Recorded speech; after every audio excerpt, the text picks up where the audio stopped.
Thank you for your patience. We're about to begin. Can we stand for a word of prayer? I'd like to invite Mrs. Gloria Joseph to open us in prayer.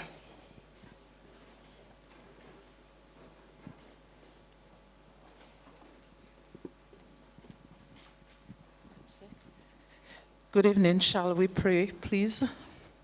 God our Father, we want to thank you for this great opportunity that you have given us to be here tonight. We thank you, God, that you've brought us to a place where we can consult, where we can discuss, where we can look insightfully into the matter of electoral reform. We thank you for the residents of the North and the West who are gathered here tonight. We ask that you would guide all our deliberations and discussions. Let all thoughts contend, and let us think discreetly. Let everything be done decently and in order for your honor and for your glory. In Jesus' name, amen.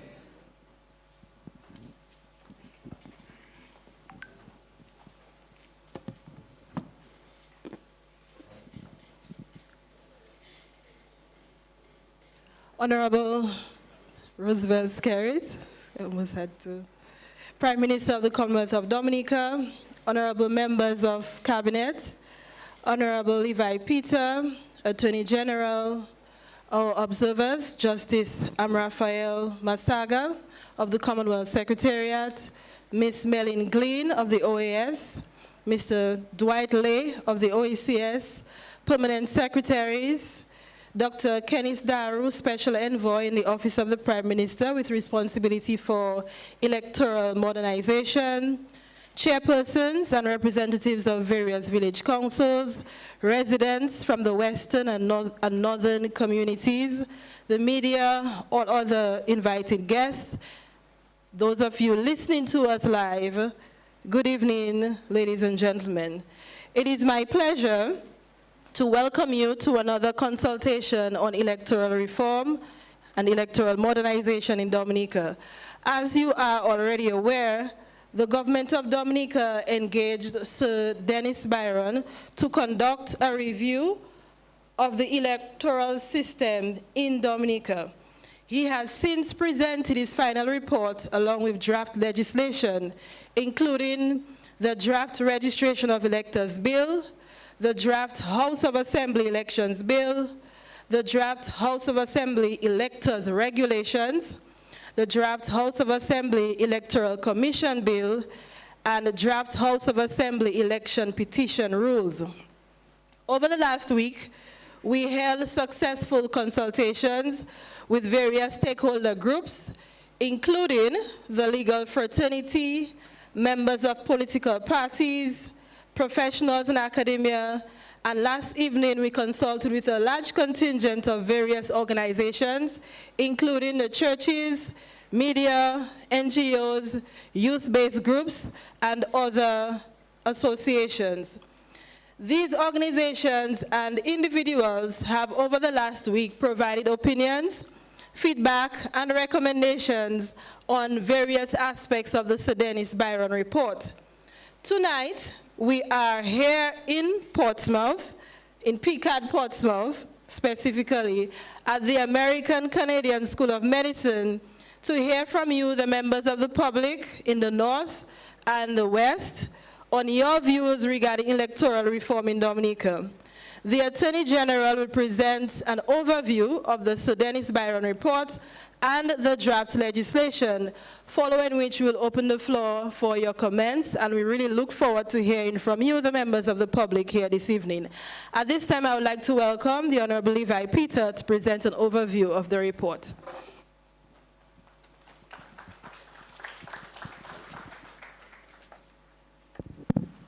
Thank you. Thank you, Madam Chairperson.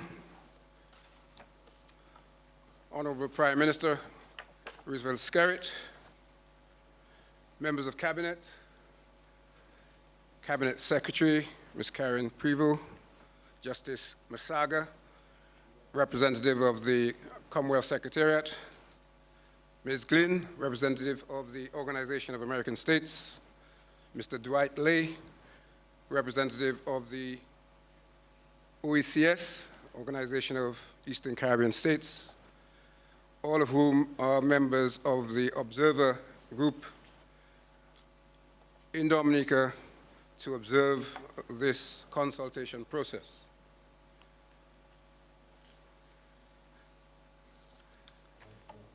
As we know, for a number of years now, we have been seeking to effect change to our electoral system. You can call it electoral reform, or you can call it electoral modernization. What it is a process of seeking to change the existing electoral framework so as to ensure that so far as it is possible, we accommodate the reasonable wishes of every person in Dominica. You will note that I said reasonable, because it means that some wishes may not be reasonable. One of the issues that has been discussed at some length in Dominica in relation to electoral reform is the whole issue of who is responsible and who should initiate a process such as what is going on now. That is to say, the consultation process in relation to electoral reform. And there are many, or maybe I should not say many, but certainly there are some, and they have done it during the course of these consultations, who say that the government and the Prime Minister, by extension, should have no part to play in the initiation of electoral reform mechanisms, and for example, the consultation. Some say it should be the President. Others say it should be the Electoral Commission. Yet others say that it should be the Electoral Office. The short answer to those who question whether the government has the authority to do what it is doing is that the government does have that authority. And how do I know that? I know that because the Constitution says so, and the Constitution is our guide on these matters. Section 18 of the Constitution, and Section 49 of the Constitution, and Section 51 of the Constitution, those three sections of the Constitution refer to the President and the role that he has in relation to matters that concern electoral reform and electoral laws. Section 18 states as follows, insofar as relevant to what we are discussing. At subsection 2 it says, the President shall have such functions as are prescribed by this Constitution and such additional functions, if any, as may be prescribed by Parliament. Section 49, so far as it's relevant to the discussion, states that the power of Parliament, that's at subsection 1, to make laws shall be exercised by bills passed by the House and assented to by the President. At subsection 2 states, when a bill is submitted to the President for assent, he shall signify he assents. And at subsection 3 it says, when the President assents to a bill that has been submitted to him, the bill shall become law, and the President shall thereupon cause it to be published in the official gazette as law. So, Section 18 is clear as to what the functions of the President are. And those functions are, as it states, as prescribed in the Constitution. And one of those functions is at Section 49, which I just read, and which provides that the President, A, has a function of assenting to the laws. That is to say, when Parliament goes and debates and passes the law, the President then has the responsibility to enact that. And the President doesn't have a choice, because the Constitution says he shall. So that's one of his functions. A second function, as I just read, is that when the bill is submitted and he signifies his assent. And thirdly, the President assents to, when he assents to a bill that has been submitted to him. So the bill has to be submitted to the President. So the President doesn't have any authority himself to initiate or indeed to present a bill. It is another authority, in this instance the government, that has to prepare the bill and pass it to the President so that he would assent to it. Of course, the bill will, before it gets to the stage in terms of electoral law, as I'll point out in a moment, when it's an electoral law, it has to go firstly through the commission before it can be assented. But I will address that in a moment. So that's the situation in relation to the president. In relation to the Electoral Commission and the Chief Elections Officer, they similarly have limited roles, and those roles are spelled out also in the Constitution. Section 38 of the Constitution states, at subsection 1, that the Electoral Commission shall be responsible for A, registration of voters for the purpose of electing representatives, and B, the conduct of elections of representatives and senators, and shall have such powers and other functions relating to such registration and elections as may be prescribed by law. So that's the limited functions of the Electoral Commission. Section 51 of the Constitution establishes further the role of the Electoral Commission, specifically in relation to draft legislation, and I suppose you would say this entire electoral reform process. So the Commission is limited to commenting on the draft legislation that's provided to it, and the sole purpose of that referral is for the Commission to consider and comment. Section 51 should be on the screen, and it reads, every proposed bill and every proposed regulation or other instrument having the force of law relating to the registration of electors for the purpose of electing representatives or to the election of representatives and senators shall be referred to the Electoral Commission and to the Chief Elections Officer at such time as shall give them sufficient opportunity to make comments thereon before the bill is introduced in the House, or as the case may be, the regulation or other instrument. So you can see from Section 51, and I've highlighted some words in some sections, that the role of the Electoral Commission, insofar as the exercise of electoral reform and the legislation that would underpin it, is limited to receiving draft legislation in respect to electoral provisions, and thereafter making any comments that they wish to make to the government on those drafts. And of course, it's up to the government thereafter if it accepts or goes back for clarification, or indeed does not accept any comments of the Commission. And you will note there the penultimate two lines that are underlined on the slide, which was on the screen. I don't know if it still is, but what is required of the government is to ensure that the Commission is given sufficient time to be able to make comments before the bill is tabled before the House.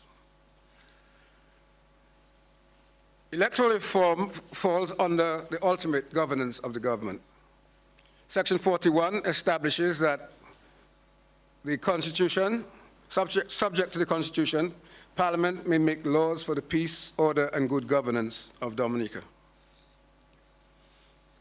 The Cabinet is in turn required to advise the President in government, and the Cabinet is responsible to Parliament for the advice that it gives to the President. So you see the connections. The connections are that the Cabinet, stroke government, initiates the process. It is required to pass any draft legislation that it comes up with to the President for onward transmission to the Electoral Commission and the Chief Elections Officer for their consideration, review, and comments. Thereafter, they return the comments that they have on any draft legislation in relation to electoral reform or electoral laws, and the government thereafter takes the bill to Parliament. Parliament debates the bill, and the Parliament will either approve or pass the bill or not, as the case may be. That is the practical sequence of events in relation to electoral reform.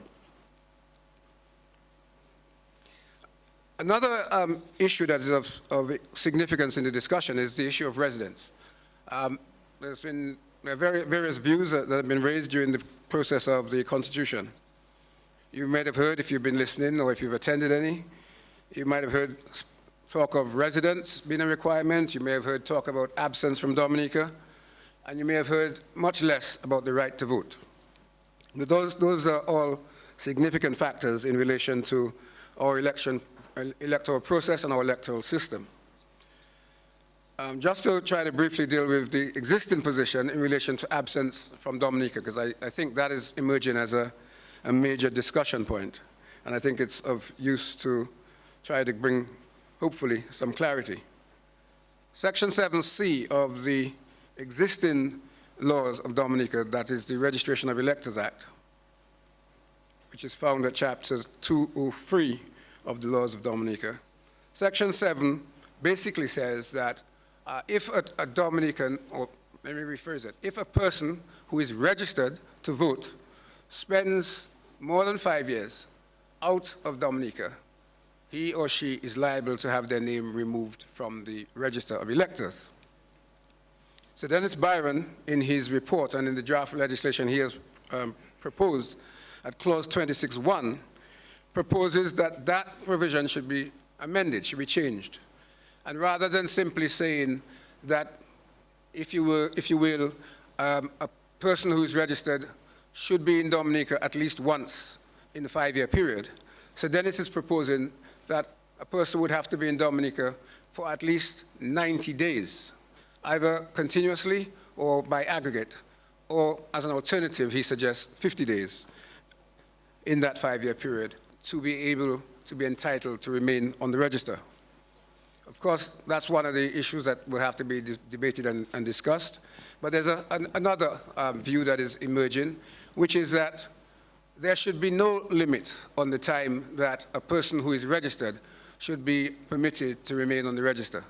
In other words, what some people say is, if person X is registered as a voter, so they've gone through the process of registration, they're qualified to register, they've registered, they're duly, properly, and legally registered, and they leave Dominica, and they happen to spend more than 5 years out of Dominica before returning. A third version, a view which has emerged, is that such a person should not have their name removed from the register. That, of course, is one of the things that people will have to make their own comments and observations on, and determine, and it will be determined in due course how that matter is addressed. Now, in relation to that, there's an interesting Canadian case that is interesting and significant for the primary reason that Canada had exactly the same provision that I just referred to, in other words, Section 7C. So in Canada, until this Canadian case that I'm going to tell you a little about in a moment, they had the same law, and it provided that if a Canadian citizen had spent more than 5 years out of Canada, they would not be able to vote unless, of course, they went through the whole re-registration process. The Canadian Supreme Court, in a case called Gillian Frank and Jamie DeYoung against the Attorney General of Canada and others, it's 2019 SCC 1, allowed an appeal against the decision of the Court of Appeal in Canada, which had confirmed that 5-year rule. And the Supreme Court held that that 5-year rule was unconstitutional and that there should not be any limit on the time which a person who is registered, in that case a Canadian person who was registered, there should not be any limit on the time that they were permitted to remain out of Canada and continue to be entitled to vote. I will tell you in a moment that of some local cases that are not exactly the same, but you may have a relevance to that. And in coming to that conclusion, the Canadian court, the Supreme Court, held that many non-resident citizens maintain deep and abiding connections to the country through family, through visits, through paying taxes. For example, people who have properties and so on have to pay property taxes and other taxes that they may pay. The court also held that the benefits of the impugned legislation are illusory. That is to say, the court acknowledged that there are arguments that might lead to supporting the view that people should be removed, but the court held that those were illusory, according to the court anyway, and speculative. And the court went on to say that the disenfranchisement of long-term non-resident citizens not only denies a fundamental democratic right, but also comes at the expense of their self-worth and their dignity.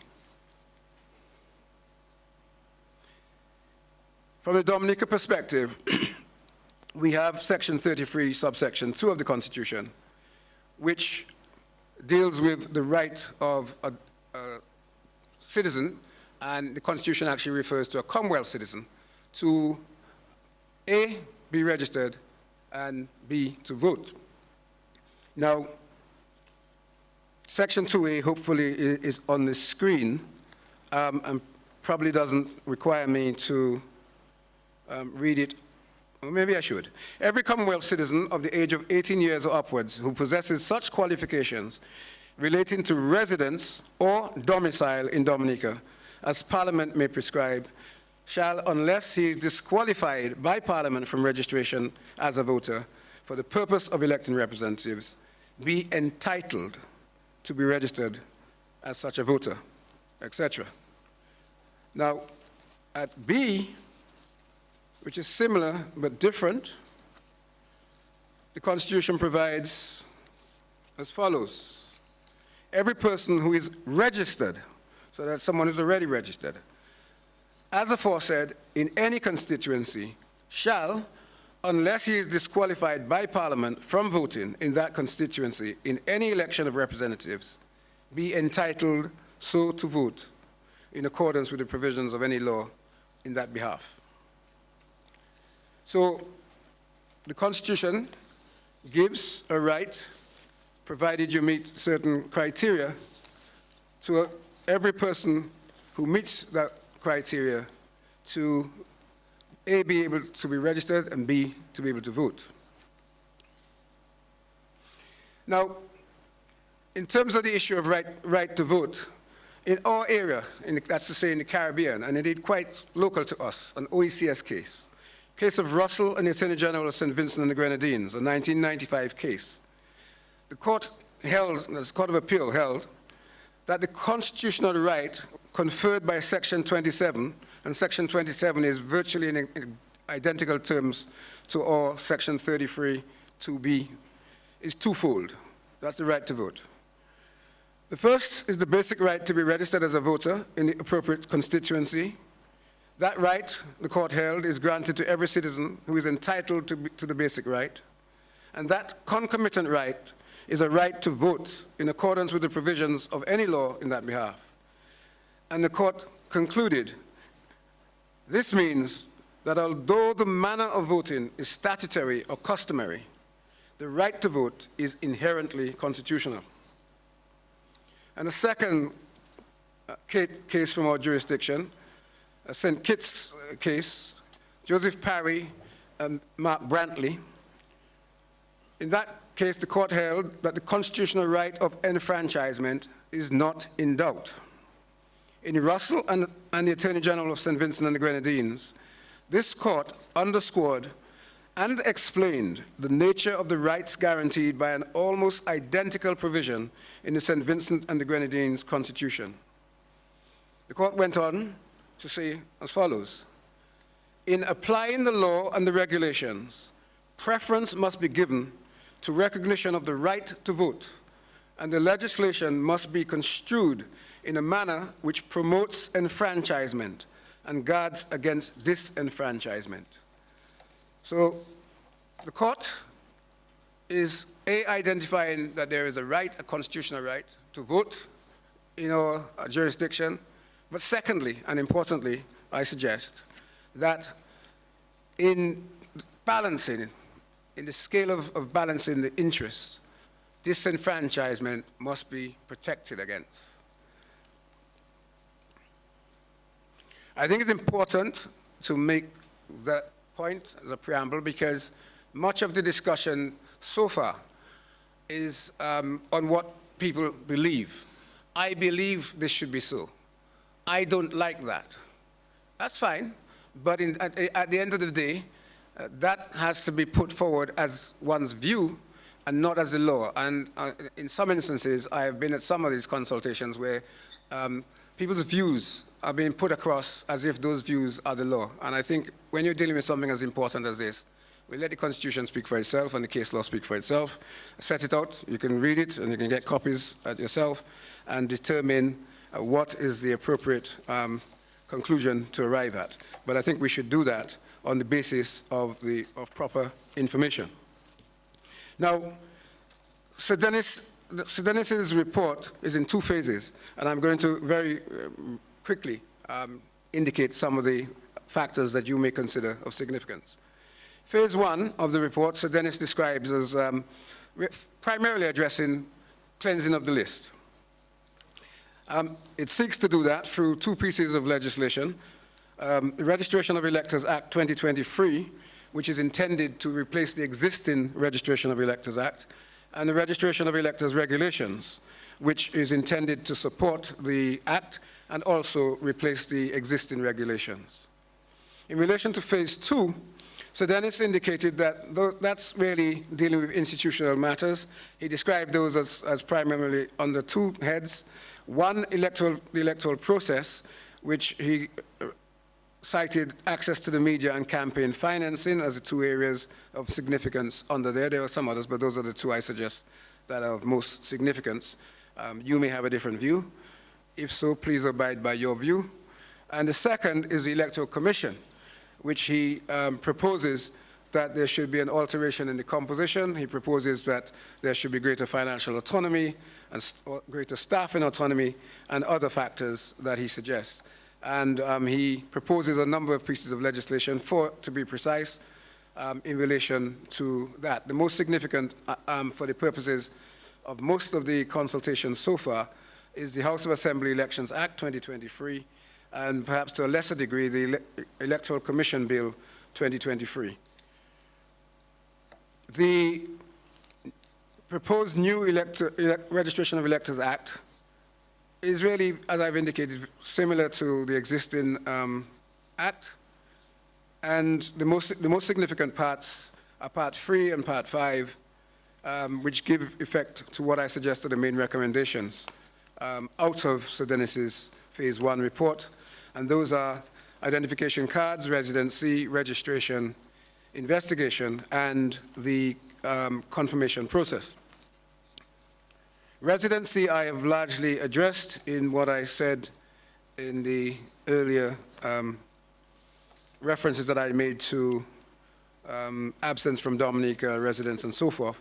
So I shall not trouble you with those. And so if the slide can probably jump to identification cards, that might be helpful. Identification cards, Sir Dennis proposes national identification cards. If any of you have been listening, which I suspect you all have, there is a school of thought that they should be termed voter identification cards. Without expressing a view one way or another, I would suggest that even if you call the cards Christmas cards, they are what they are. The cards are cards for the purposes of voting. And therefore, I'm not sure that what you call them is really going to change what day of the week it is. But you know, that may be an issue that could be quite easily resolved. And so Dennis deals with identification cards at Clause 11 of his proposed Registration of Electors Bill or Act. The issue of investigations I am not going to address for the purpose of time, other than to say that so Dennis proposes that Clause 27 of the Registration of Electors Act 2023, the draft, that a number of public officers should be required to provide information to the Chief Elections Officer or Chief Registering Officer. One of those is the Permanent Secretary for the Ministry of Foreign Affairs. And so Dennis proposes that the the Permanent Secretary should provide details and information consisting of report of the name of every person who is in service overseas, of every such person who is registered as an elector or is eligible to be, and B, every person under the ministry's remit who is no longer in overseas service.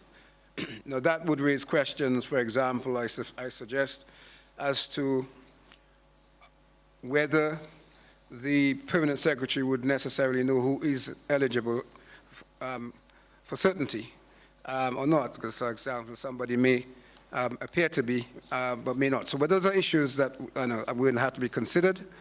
The other issue that I thought was of some interest is that Sir Dennis proposes that the chairman of the Mental Health Review Board would be required to submit the names, or basically information, regarding each person who has been certified as having a mental disorder as defined under the Mental Health Act.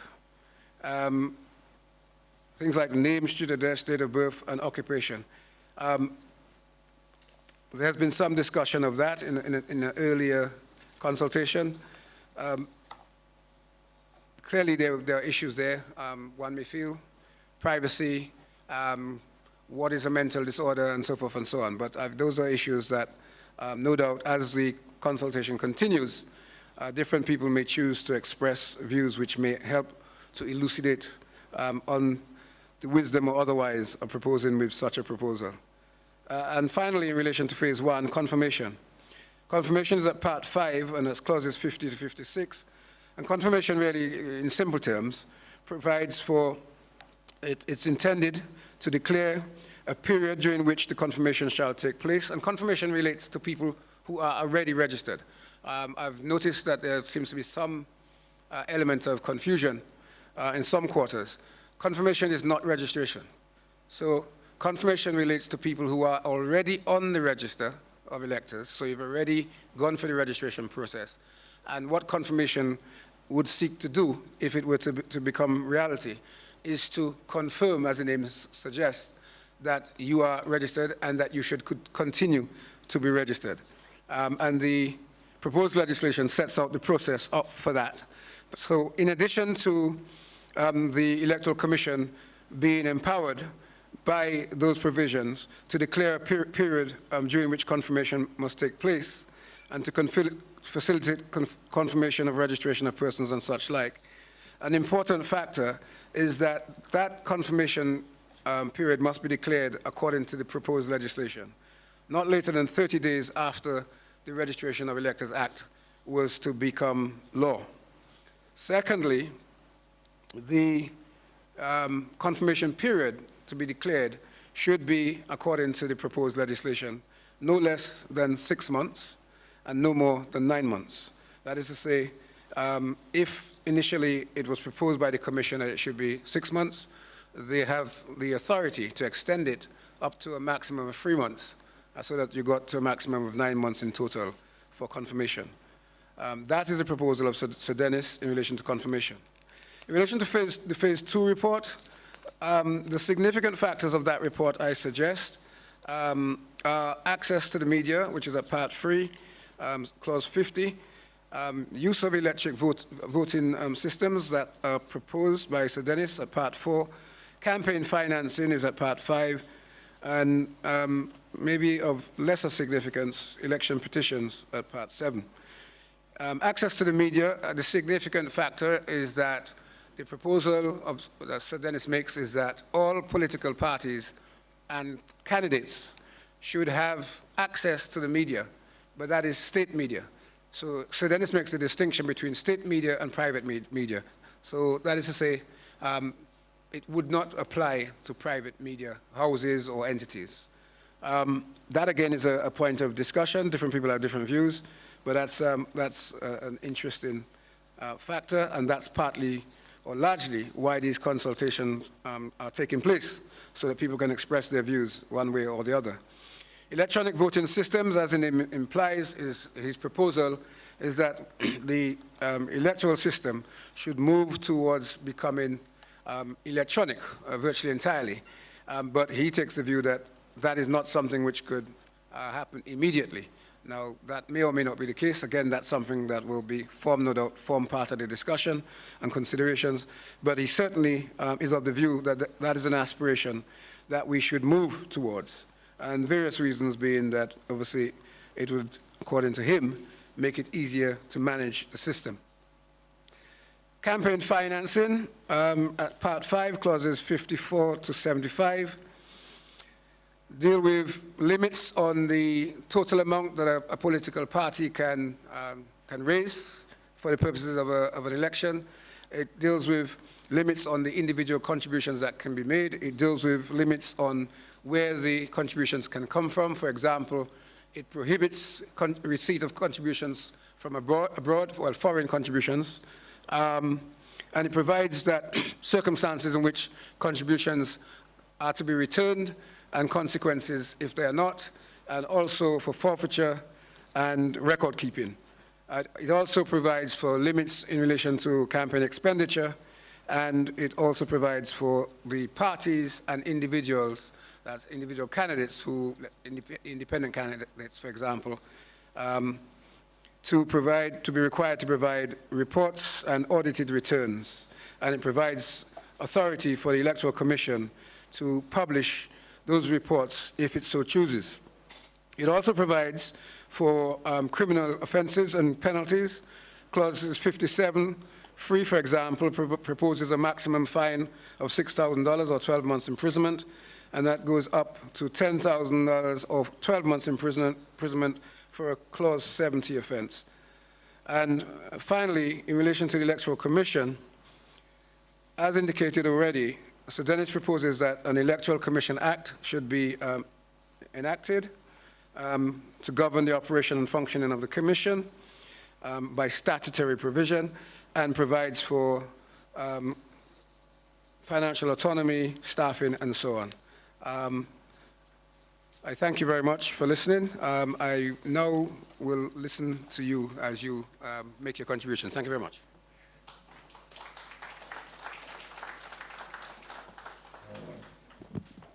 Thank you very much to the Attorney General for this overview.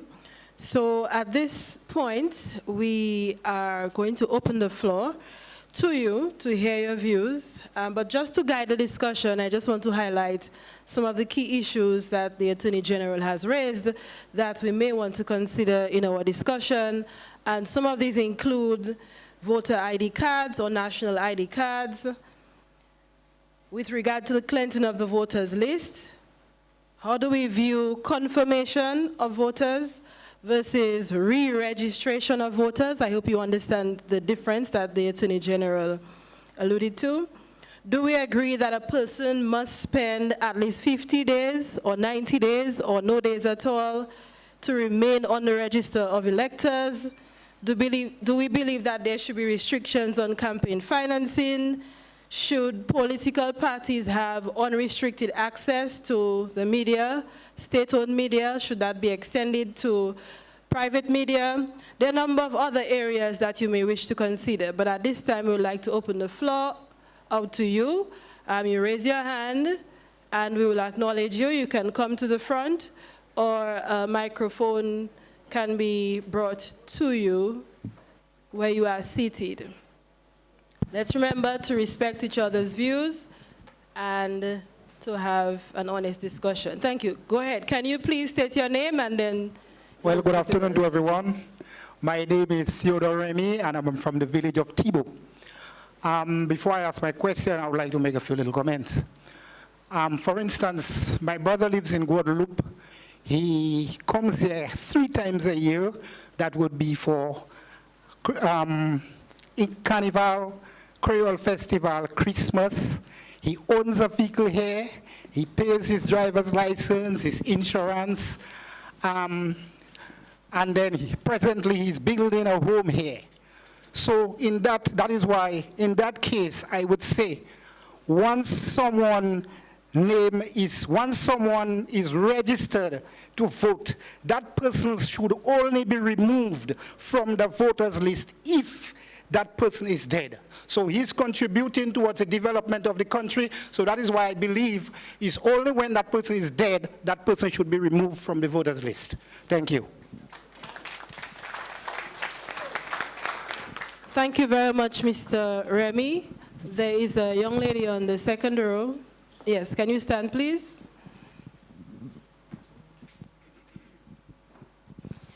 I support the national ID card. In my opinion, having the voter's ID card is truly a waste of resources. That's a lot of money to be spent on cards that will only be used once in every election. Thank you very much. Okay, we have 2 hands up in the middle. There's a young lady in black, so can you stand, tell us your name, and after that we'll have Ambassador Nansen. Good evening, everyone. I am Cynthia Victor Wallace, born, bred, residing in Portsmouth. Welcome to Portsmouth. I have a few points here. I'm happy we are given the opportunity to partake in this forum.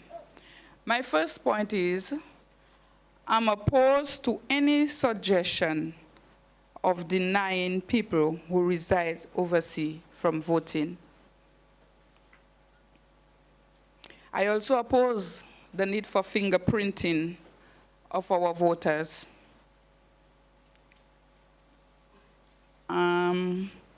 I believe once someone is registered to vote, that person should only be removed from the list if that person is dead or if the person wants to be removed from the list. I think it's taking a right from us, a privilege from us. Our forefathers fought very hard for us to vote. And if we are registered for voting, I don't think anyone has the right to remove that from us. Campaign finance legislation makes no sense for Dominica. I don't agree that the Treasury should give any political party or any candidate money for elections. If you make your party, you want to do that thing, this is your choice. Figure out how you get in your money to run your campaign. Thank you very much. Thank you very much, Ms. Wallace. Your points were very clearly articulated. And just to remind you, we are noting all of your comments. We have a transcriber and the proceedings are being recorded. So this is to ensure, yes, sure. Thank you very much, Madam Chairman. Thank you very much for inviting us here. I think we out in the North have been very keen on elections for a long time. I mean, I am not that old, but I recall some 43 years ago, a young Titus Francis, the President of National Youth Council, gave us a drive. And we were all interested in politics back then, long time, you know, and we stood up, we fought through so many things to get through elections. And after 1980, we really and truly stayed in opposition for some 20 years. What I believe though, Madam Chair, that every election we have had in Dominica have been free and fair and free from fear. So the question of cheat in our elections is something that we do not identify with. As a matter of fact, Madam Chair, I recall speaking to a candidate one time, not too long ago, about 10 years ago.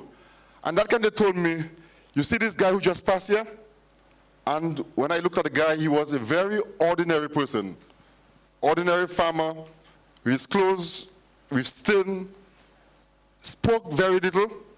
But that candidate told me, this guy, every year I run election, he comes to my home just before election and he gives me the number of votes I'm going to get. And he has been accurate plus or minus 5 on every single occasion.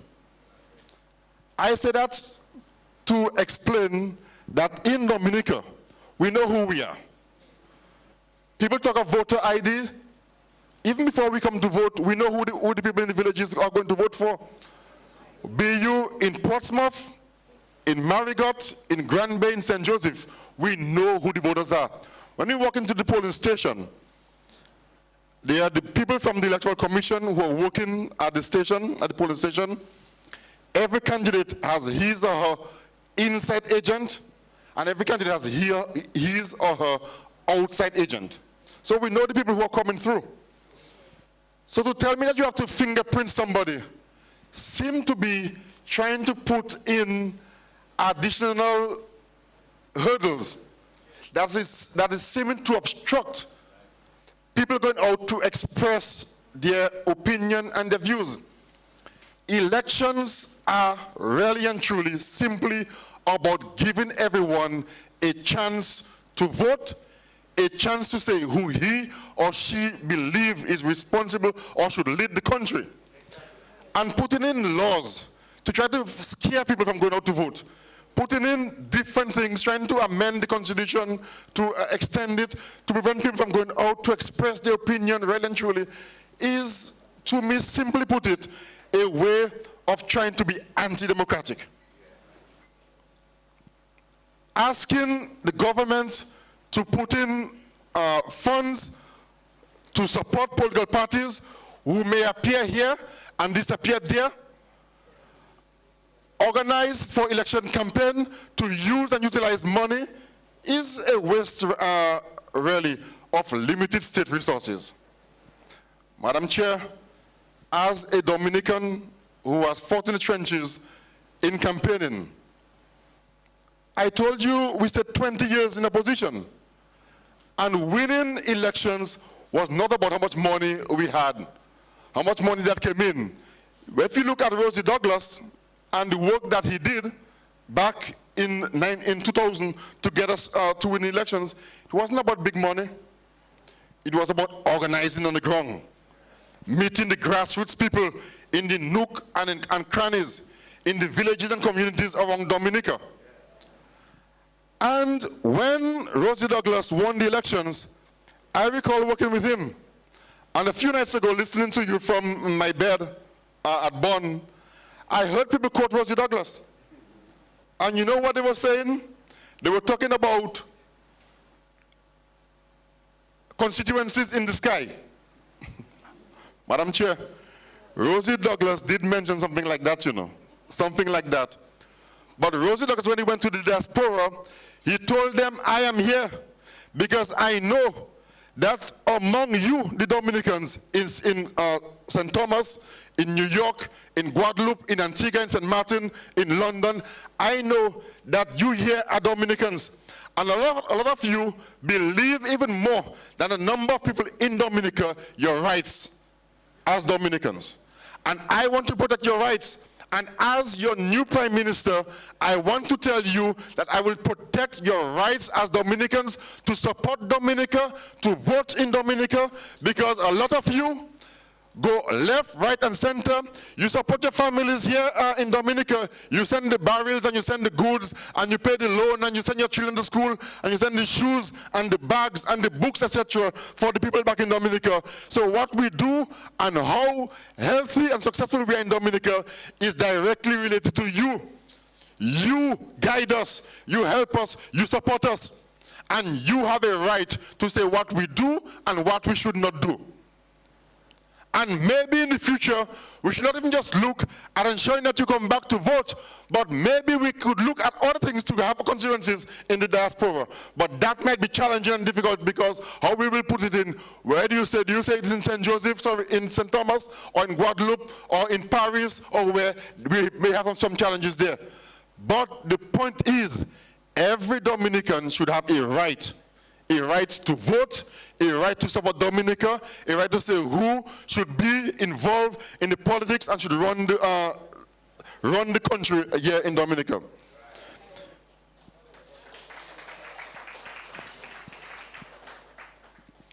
I don't want to stay too long, But really and truly, I just want to emphasize that I believe it is a mockery to try to look at the state to give funds to constituencies. I want to ensure that every Dominican has a right to vote. I, as a Dominican, went to school in England. I voted in England as a member of the Commonwealth. My wife went to do a master's in Bristol. She voted in Bristol as a member of the Commonwealth. I listened to people whose family came from Portsmouth, who were born in Curaçao, and who work and live in Canada, speak. They call every program every day to talk politics. But for some reason, they try to give the impression that this current government win elections because people come to vote. Nonsense. Absolutely rubbish. In 1999, when we were in opposition for 20 years, a few of us, Roosevelt Skerrit back at the time, Ian Douglas thing there, Cecil Joseph, Erickson Romaine, a few of us came together to fight to get leadership for the Labour Party here in Dominica. It wasn't about money. It was about meeting people in the villages, going out to St. Joseph and spending weekends here, going to Penville in Galba and meeting the people and doing barbecues there. It was about going to the Kalinago territory and identifying and breaking bread with the people there. That's what we were about. It wasn't about the money, it was about doing the work. And I recall clearly to the observers, in 1999, I, as a young man, went to a private sector business in Dominica to support us as young men and women trying to gain political power with the Dominican Labour Party. And Dennis Charles, who was there too, she's there in Labour for a long time. And when I told him we wanted some support, he said, "Sir, sorry, but you all can't win elections. There's no way you all can win the elections." And I told him, "That's what you think. But I am telling you, we are going to win the elections. And let me tell you how." And I went on to explain to him how we were going to win the elections. And he said, "You know what? When you put it that way, it makes sense. But I still don't think you all can win the elections." I said, "Okay, but just about this one young candidate for me." And I introduced him to that candidate. And we went forward from there. It wasn't about who had more money. It wasn't about who had government this and government that. It was about meeting people. Labor is about working with people. And by and large, Dominica has always been a labor-based community. That has been Dominica for you, like most of the other countries in the Caribbean. And in 1980, Labor lost the campaign, not because Labor didn't have money, but because, as Labor always do and often do in the Caribbean, we were fighting against each other. So we had Alliance, we had Dem Lab, and we had Shoe Labor. So we lost elections, and we stayed in opposition for 20 years. But when Labor come together, when the people of the Caribbean come together and they say, we come from the roots of working class. When we look at the trade union movement, we know that that is the class that rallies and believes and supports the interests of the working class. And that is why Labor win all over in the Caribbean. Because the Labor movement, the Labor Party, is about a movement and ideology that takes care of the children of the working class. And Labor will do that, and once Labor do that, Labor will win. Not because Labor will spend millions and millions of dollars, no. After 20 years in opposition, Labor had 7 seats that we had to win. Jump high, jump low. Have money, don't have money, Labor had those 7 seats. So all we needed in 2000 was 4 more. And we couldn't get 4, so we worked on 3, and then Freedom came on board and gave us 2. That is because of the ideology, the philosophy of the movement that comes from the bubbles of the people. When people try to talk about electoral reform and try to give the impression that Labor is winning because of money, nonsense. Go and do your work. Organize the young people. Organize the sportsmen. Organize the people who are sick. Do good more in helping people build their homes and their houses. Take care of the children, and they will take care of you. Making noise for electoral reform is not going to get a political party into government, because the system that we have used has worked and will continue to work. Electoral improvement, modernization, reform, call it what you may. Yes, we have no problem with that. We will support those things, yes, but do not try to give the impression that a government, that a party, that a movement that comes from the bowels of our people is what is making us win. No. Roosevelt Skerrit is a man who's conscientious, who believes in the feelings of his and principles of labor, and the people here and around Dominica, they support that and they work with him. Not because of who coming to vote, nonsense. Not because of who have money, nonsense. Here we say, let us put politics as the people. Politics is about the people, politics is about the communities and the working class. And that's who we are. Let us have our cards. The ages say call them Christmas cards if you want, no problem. One use card doesn't make much sense. Often enough, I rest my one glasses somewhere and I have to go to think of where exactly did I put it? And I use it all the time. Can you imagine me having one card that I can use every time the Prime Minister calls election and know where to find it? That doesn't make any sense. Let us have a card that we can use for many and multiple things. That would make sense to us. Others will make their contribution, but I just want to thank the observers for being here with us tonight. We want to thank you for coming to Dominica, because this party and this government for a long time has been trying to bring in reform and bring in modernization.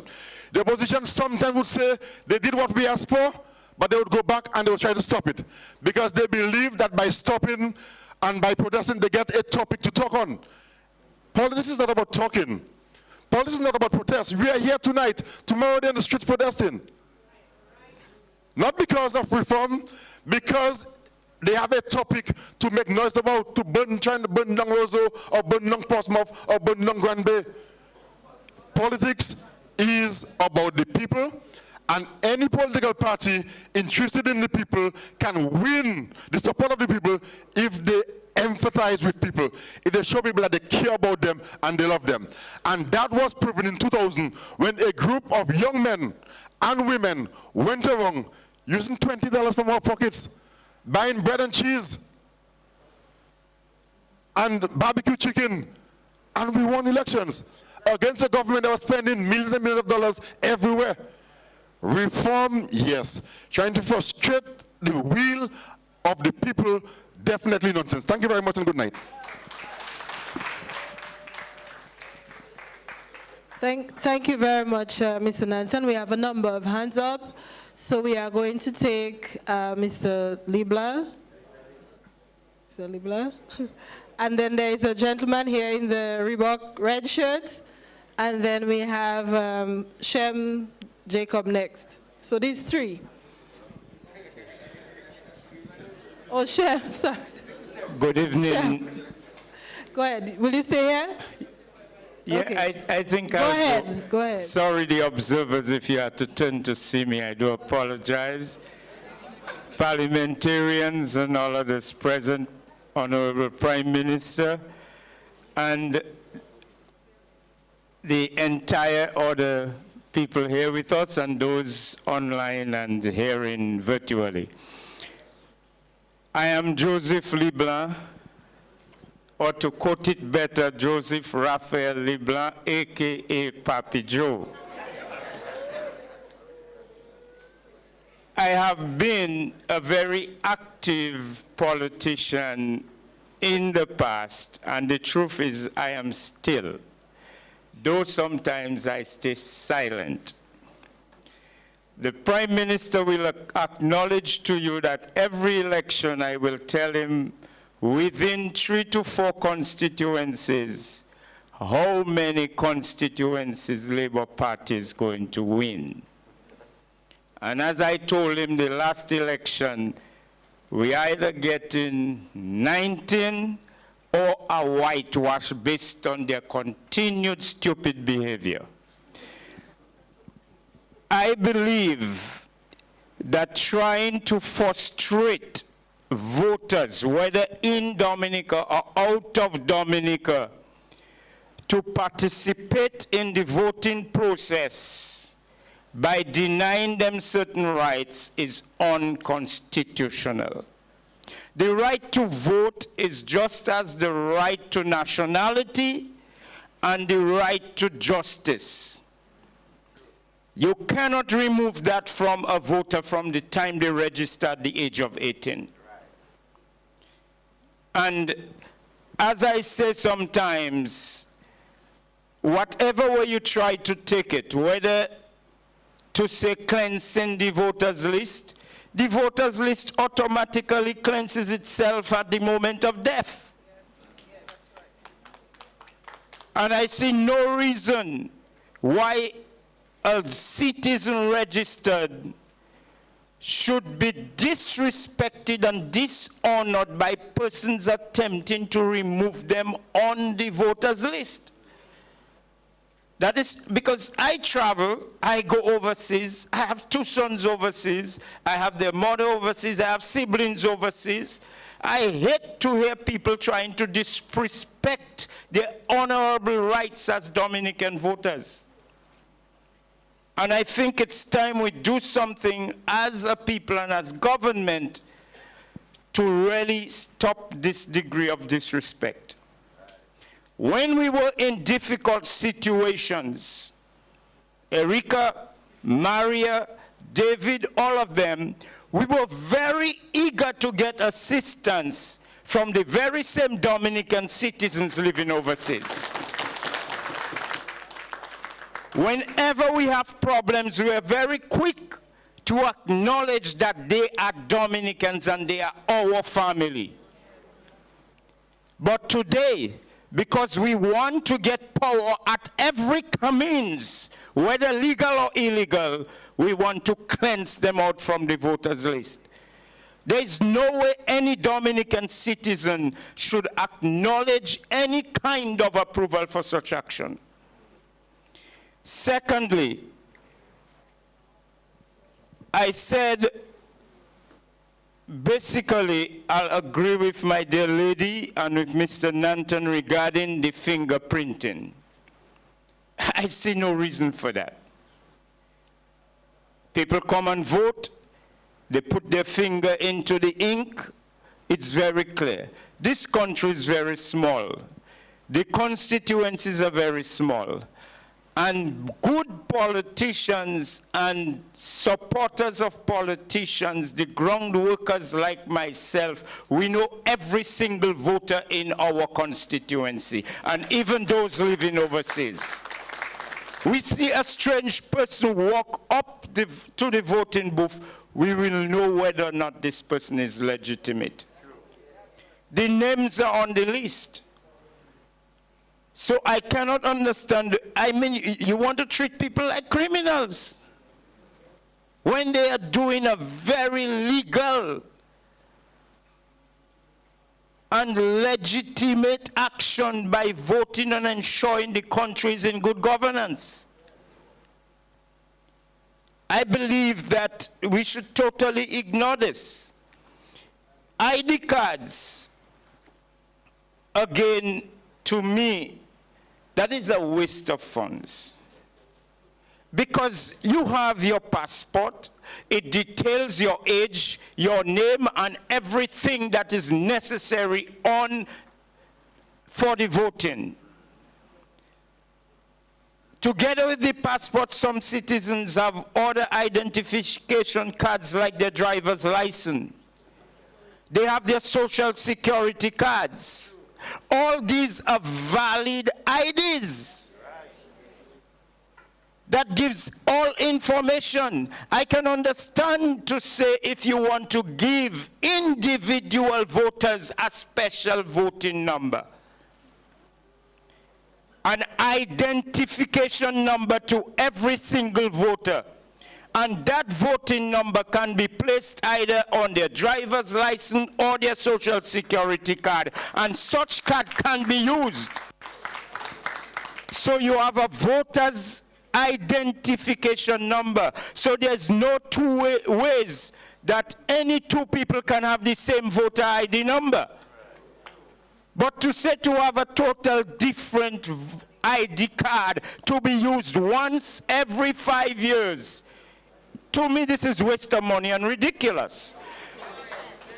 Okay, I believe some amendments should be made within the driver's license situation or the social security card to introduce a voter ID number which will be placed on either of those cards, or it can be placed on both of them.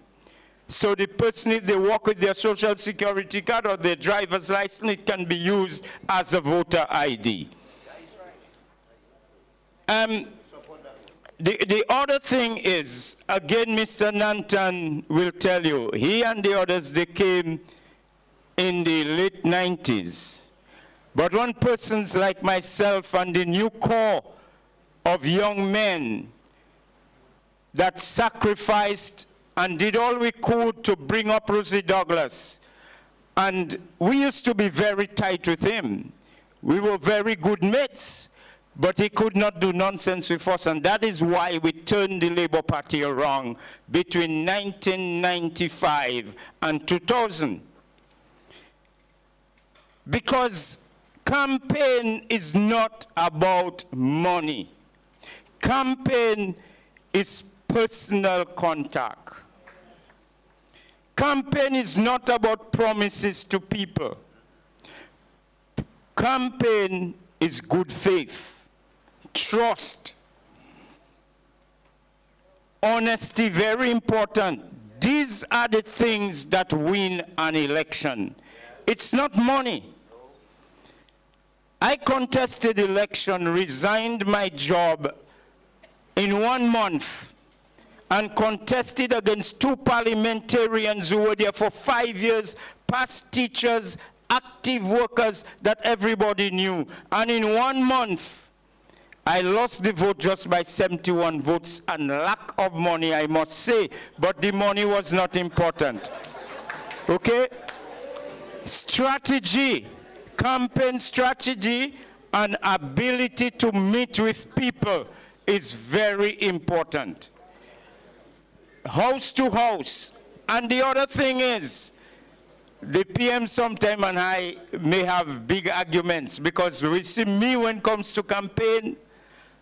When I'm campaigning, I don't know labor rights. I don't know UWP rights. I don't know freedom rights. I know Dominicans who are over 18 and are registered to vote.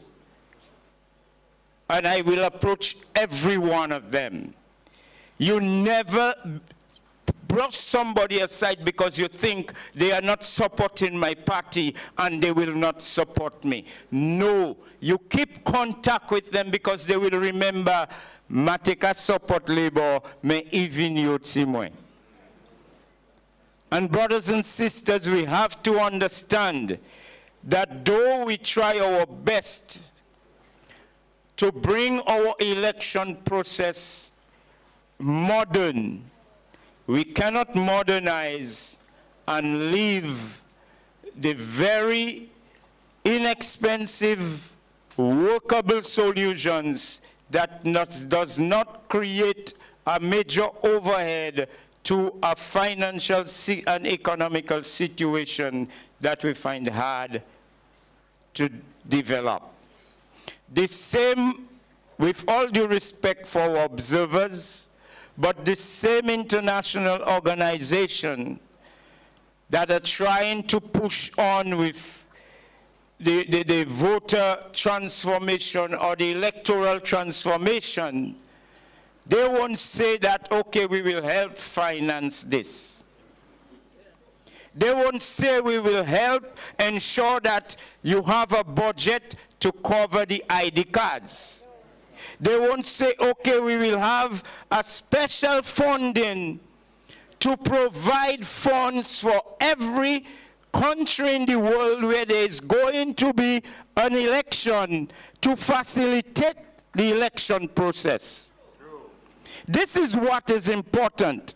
If you are very concerned about the rights of citizens of the world, the monies that are being wasted, the monies that are going around and doing all kinds of things, can be genuinely offered at every election to especially the countries where they call us undeveloped.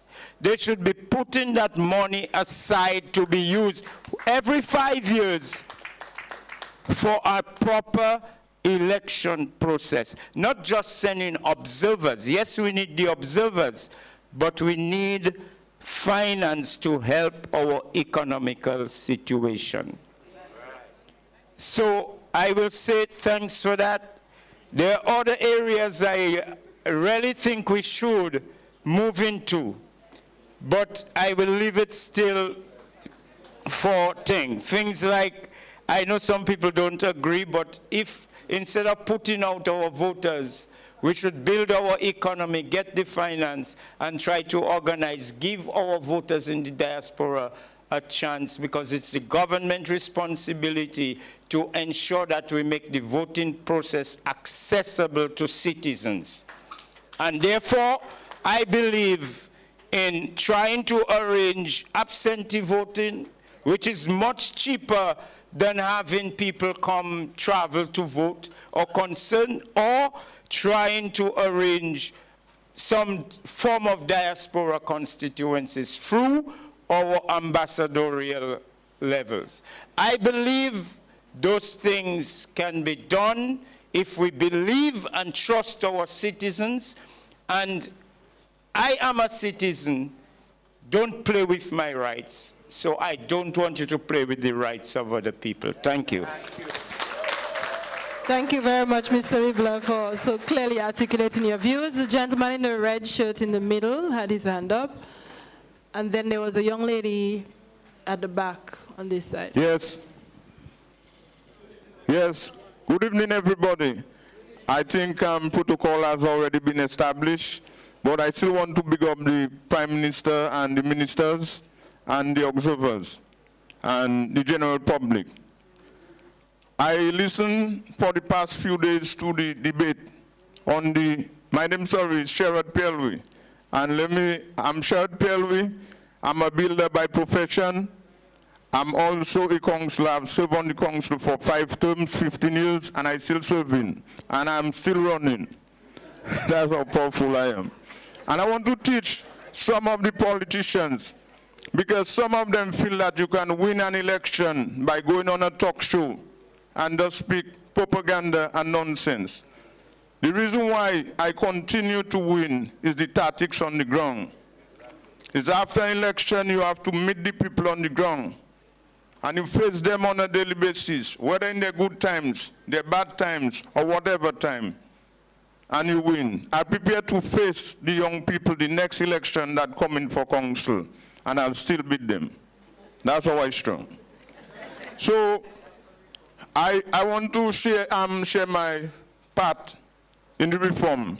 And I also want to say that my girlfriend who actually lives in the US, she told me one thing to say, and if I don't say it tonight, she'll crucify me. You say one thing, do not support the idea of taking out any name from the list. Because she's in the US, she comes home every year, and she wants to vote in her country. And one of the reasons why people should not be disenfranchised from voting, my grandparents told me in the days before, if you wasn't wearing shoes, you couldn't vote. And there's a lot of people who lose their voter rights because they couldn't buy a pair of shoes and put on their foot. We have moved from that. We have moved from that kind of slavery mentality, where we have the opportunity now. Every child, every citizen of Dominica, once you have 18 years, you can vote.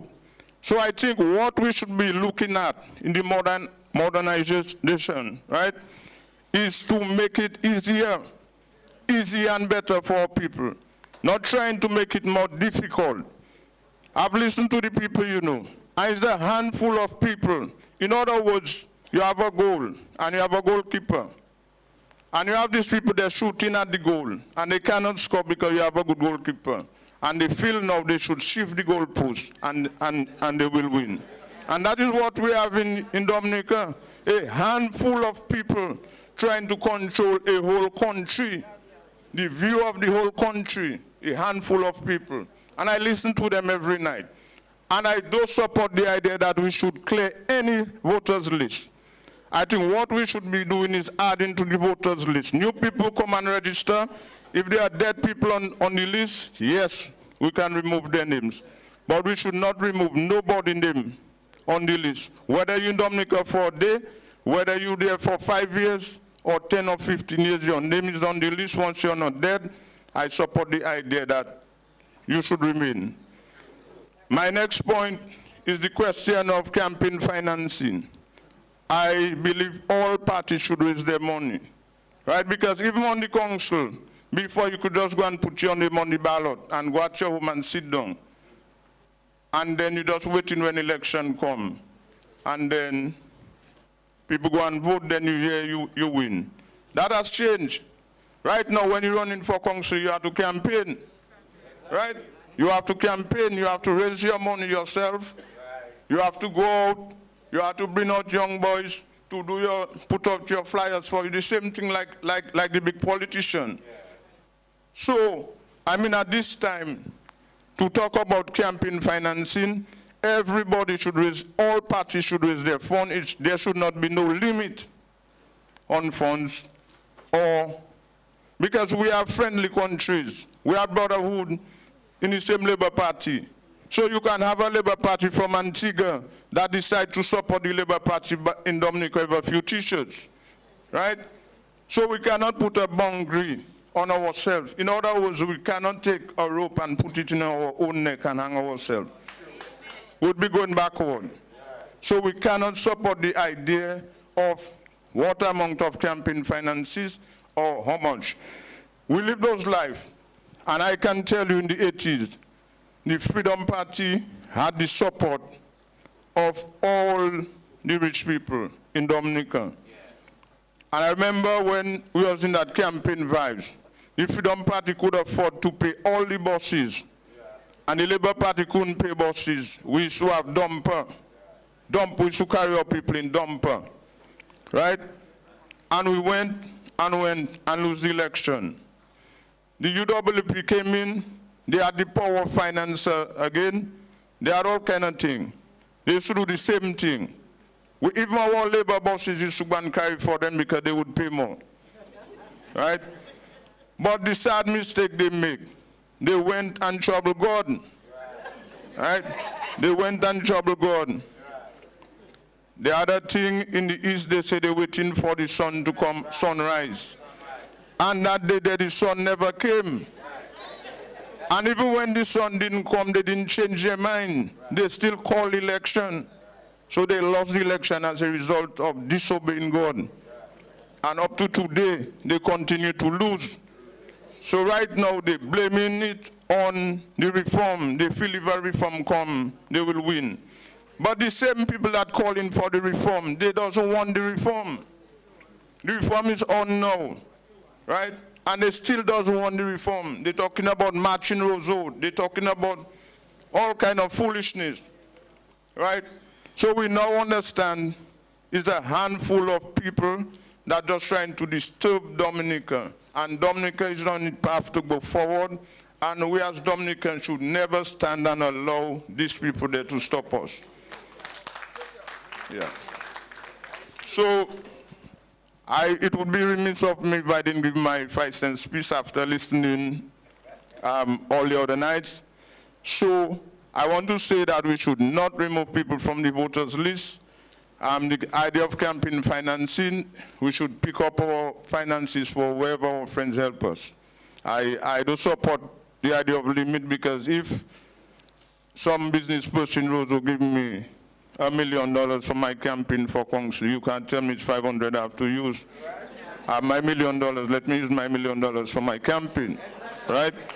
You go and raise your million, right? Go and raise your million. Yeah, anyhow, thank you, good night. Thank you very much, Mr. Pierre-Louis. I really do hope your girlfriend is listening tonight, and thank you for sharing her views and your views as well tonight. There was a young lady at the back who had her hand up earlier. Okay, if not, we'll move to my very good friend, Shem, who I gave the wrong name earlier, but Shem, go ahead, and then we'll have Mr. Titus Francis, and then Mr. Michael Savre. Good night to everybody. Good night to everybody. I so shocked, I don't even know how to take it. Because I never believe in my life. Well, first of all, when voting is the last activity, the last thing that you do after you have an election campaign. So you go all around the country and you give your message and you share it in Dominica and you share it wherever you want. You put it on poster, you do whatever you want. And you present yourself, you do your dance. And the last thing is for the people to get up, go in the box, and do the little thing, vote. So if your message is not good, my brother, don't trample on my rights to go in the box. Let me go in the box in peace. When I got registered as a young boy, as if in my mind someone can correct me, they say you can't take out your name on the list. Because after I found out that when you register to vote, they can take you for a juror, and I say, oh God, as if I don't really want to be a juror, but I want to vote.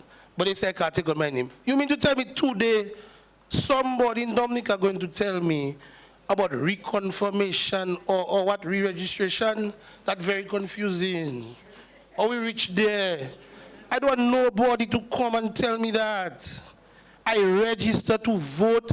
I on the list, Cleve Serger, Cottage constituency. See, I want to be. For somebody to come and ask me, re-register? Reconfirm, I tell you I don't want to vote, and I'm not interested in voting. But how you reach to do that? I don't know how we reach to have that kind of conversation. You understand? Then voter ID card. We have our bank card. We have our social security card. We have our driver's license card. You take out your picture for all of them. Why I need a voter ID card? A person is so careless. I'll be under my bed looking for the thing. I'll cry. I don't know how, to be honest with you, I vex the Prime Minister, I vex them people. How you reach to bring me there? How we reach in that conversation? About it, but I have my card, look my card, I can't vote. So someone, oh, Mr. Serger, you don't have your voter ID card? And you cannot vote? Stone inside there, crying, police. No, but that is trouble. That is the right people have, you know. Rich or poor, you have a right to go and vote. I don't think people thinking about that. To choose a government. That is a thing I have to get away. Wow. I dress in white, men usher in white, and I go and vote. I forget my card. Outside they're crying, I forget my card. No, but it's true. Some people go and forget their card. My grandmother not go and register for card. Old people, we in reconfirmation. Where Dominica getting money to go and look for people to come back and reconfirm? But you dead come out on the list. You off already. You telling people what bloated. No, when you eat bad food and your belly big now. I'm not pleased about that. I'm not pleased about that, about bloated. Take all your time, go registry, get death certificate, come for the list, check it out. The next thing I find, we having a conversation, okay, about voting and so on. Nobody does say how many duplicate people it have on the list. How many people that on the list twice? Nobody does say that. Oh, it have Shem in Cottage and in Portsmouth. You don't say that. How many people that vote twice? You don't say that. How many people that dead that vote? You don't say that. So how you justifying all that conversation the Prime Minister pays somebody 300,000 for? And you don't say all that? Where your data, where your facts? You just there emotional to make me emotional too. Where your facts? Bring your facts. Boy, 50 dead people vote way? What? You don't bring that. My mother in the States, my cousin in the States, my brother in the States, who I don't know in the States, they don't come long time, so what? So those people write the Constitution and they say, what they say 5 years, if you don't come once in 5 years, they didn't go on Mount Sinai to get knowledge to write Constitution, you know. We can take that out. That I agree to take that out. Dominica, I register, I come down, bam, I go in and vote. Emergency, send water, bam, water coming down. Every month, money coming down in credit union, we are borrowing money, we don't know where money come out, we get in loan, who that sending money, brothers and sisters? All we know want to silence people vote, people right. We want to silence people, we want to block them out. They don't have a right. We have to take that out. We have to take that out. That part there, we have to take that out. I want to observe us to hear that. The part about DBS and campaign finance, that's for political parties. Let them fight their fight. Me, myself, my fight and to fight, I want to have a simple activity. Get up in the morning, go in the thing. Miss Claudette, I know Miss Claudette, they're ready. Miss Claudette, morning, I come and vote. Put my, where your thing? My little wallet. You cannot hold the next card. Look it, it force, it can't hold the next card. Miss Claudette, which one you want? And I vote. I want to make sure that happens. And if we have to go whole wrong, Dominic, I want to come to talk all the time. I want to talk. And I must vote. So the rest they will sort out their finance and give me a good time on DBS. I think everybody should have a good time on DBS. Limited, I don't know side of no party to be watering on DBS. So you have only half an hour, come make your speech, got your home. Both parties, got two of them have people calling and talking and, you know, like, yeah, Kyrie and Q there for that. Or internet there, internet bigger than DBS. You fighting now to be on DBS. And DBS is the World Wide Web. Anyway, so that is my contribution.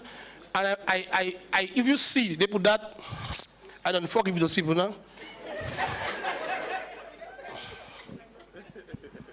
Thank you very much, Mr. Seja, for those views and for sharing your opinion with us. Mr. Francis, go ahead. Thank you very much. Good evening, everybody. I recognize the Prime Minister, members of Cabinet, other parliamentarians, the observers here. Welcome to Portsmouth. It's sounding like I'll be repeating what everybody say. But the point is a consultation. And the intention behind a consultation is to get consensus, I would assume. So if everybody say no, then it's no. If some people say yes and some people say no, then you're looking for majority. And majority probably is the basis of democracy. Okay? So I've been following the consultation from the time it started. Sometimes I fall asleep, but I try my best to follow. And one of the, let me just give you a little, before I go to that. Ambassador Nanton referred to me as a, what? A young politician? Well, I was a long time in 1980. I was bold enough at 26 years to say I'm going to run national election in Portsmouth for the Alliance. And I was fighting against Michael Douglas, Charles Savrin, Pushing Waldron. At that time, the Labour Party had broken up into Dem Lab and the Labour Party. Well, an alliance. So I feel man enough, I decided I'm going to join Alliance and run with Alliance. But the point I want to make is, even at that time, and if we go back to 1975, when young people had earned the right to vote, there was a certain level of dissatisfaction even then in the way the Labour Party was ruling Dominica. But many young people were not prepared to support the Freedom Party either. I'll give you a little story. I hope the president is not listening. So a number of us in Portsmouth decided we were supporting Charles Savrin as an independent candidate. So the Saturday night election is Monday. So the Saturday, major rallies, island-wide rallies. So we were preparing placards with cardboard and printing T-shirts with stencil made out of manila paper and paintbrush. So we did as much as we could do this Saturday night. We came back first thing Sunday morning to finish up in preparation for that rally. And lo and behold, there's a big noise outside of Charles Savrin's house. What was the name of the song, my boy? Was that? No, it wasn't. No, Hamadem was in 1980. But in 1975, something about time will tell or whatever it was. So we went outside and see what was all that noise about. Only to find out that it was the Freedom Party motorcade that pulled up by Charles Savrin. Well, we dropped the paintbrush, we dropped the placard, and we leave Charles Savrin high and dry. The point I'm trying to make is that we saw the right to vote as a right, not only, in fact, last week somebody said the right to vote is a political right. But I'm not sure about that. Yes, it's political because you're voting for a political party. But the right to vote is also the opportunity you have to determine the economic prospect or development of the country. So you vote for the person or the party you believe that best represents your interests and can give you the kind of economical advancement that you're looking for in the country. And when we compare where we are today to 20 years ago, 23 years ago, we have every right to want to vote and to vote for the party that we believe will move the country forward. In that same regard, I believe you cannot suggest, far less to even take the move to tell me I have three brothers and one sister living overseas. One of them was here twice this year in the space of about less than 3 months. And he was here twice last year. And you're telling me because they don't live in Dominica, you want to take their names off the list? You can't be serious. Somebody made reference to Maria. At that time when the country was in shambles, destroyed, devastated, Dominicans from everywhere in the globe came together as individuals, as groups, as organizations, and sent barrels, boxes, pallets, containers to assist in the recovery process and in rebuilding the economy. That was just the other day, 2017. You're telling me no, an election is called, they cannot vote? So what's the point? You cannot be serious. So therefore, that being said, I do not support the fact that you should take anybody's name off the list unless that person is dead. And you're talking about dead people vote? Shem just say, well, show me them, where them? My mother died in 2016.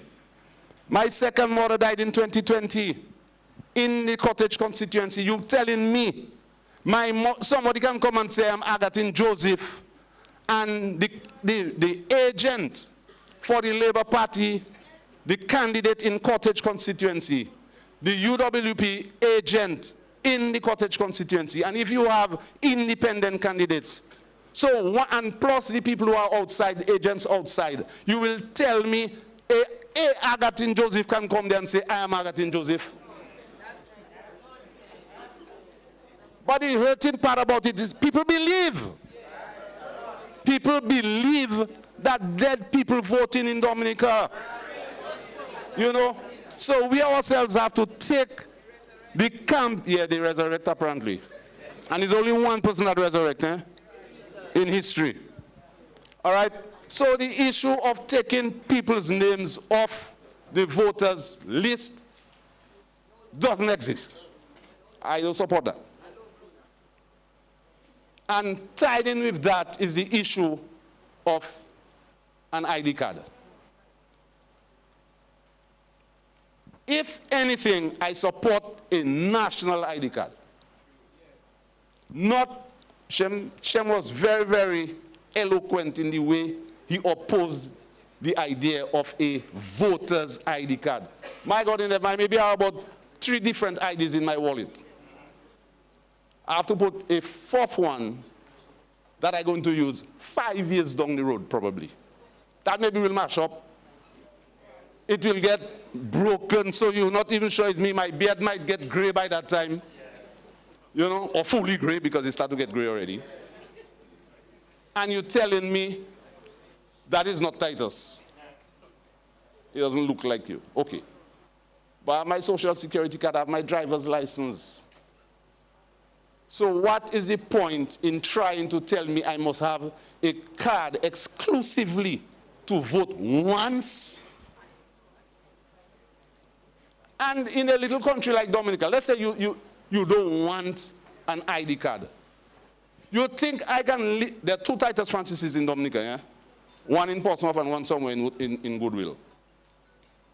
So you think I can leave Portsmouth and go in somewhere in Roseau, that's Roseau North constituency, and present myself as Titus Francis and want to vote in a polling station in Goodwill? But something have to be crazy for somebody to accept me to vote. That is impossible. It's just impossible in a little country like Dominica. So if you feel doubtful, then let us go for the national ID, not a voter's ID. Okay? When you talk about campaign financing, well, I don't want to even expand on that. Go and look for your money. Go and find your money for yourself. The Labour Party has friends overseas. Don't tell me you shouldn't seek to get financing from overseas. And at the same time, you want a country that cannot be taxed anymore to give you taxpayers' money for you to go and lie, for you to go and say dead people voting.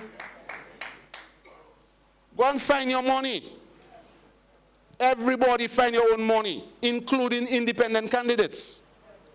And tie that in with the use of the media, the national radio station, and privately owned radio stations or other media entities.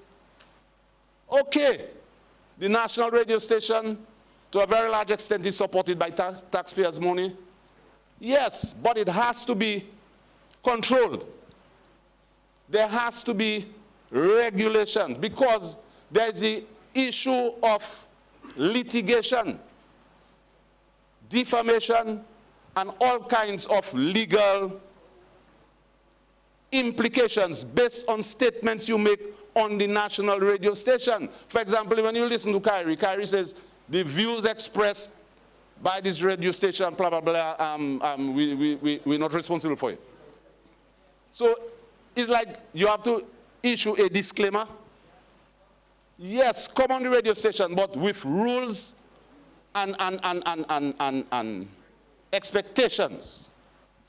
Private media houses, that is, you cannot legislate that. You cannot legislate that.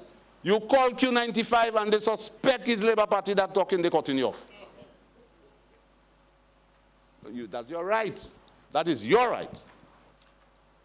So I do not support the fact, or the call, not the fact. I do not support the call for an open house policy on use of media for campaign purposes.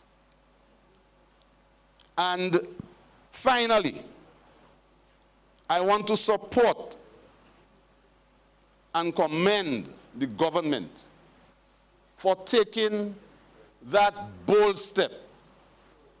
Remember what happened in 2017, what it was, February 7th forward? When, in an attempt to bring the first set of bills to the House, there was an attempt to burn down Roseau.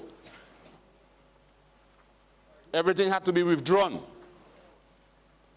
But I want to support the government this time, and it is for real, that let us hear from the people. Let us hear from Dominicans. And you invited the diaspora.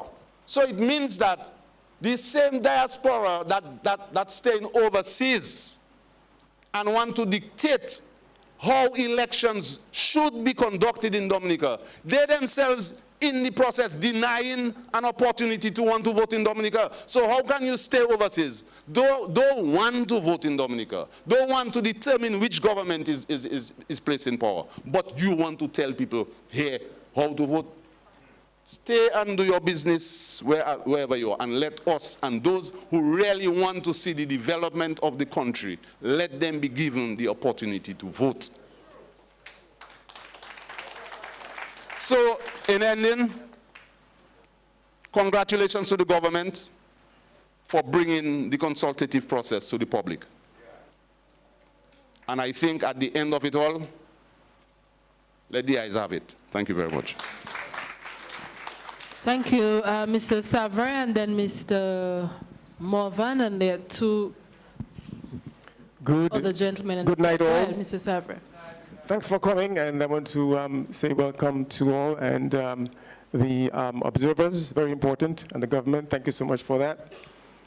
I think that there is a consensus that people in the diaspora play an important part in our economic development. We encourage diaspora to come for Creole Festival. We encourage diaspora to come for Christmas time. We encourage diaspora to participate.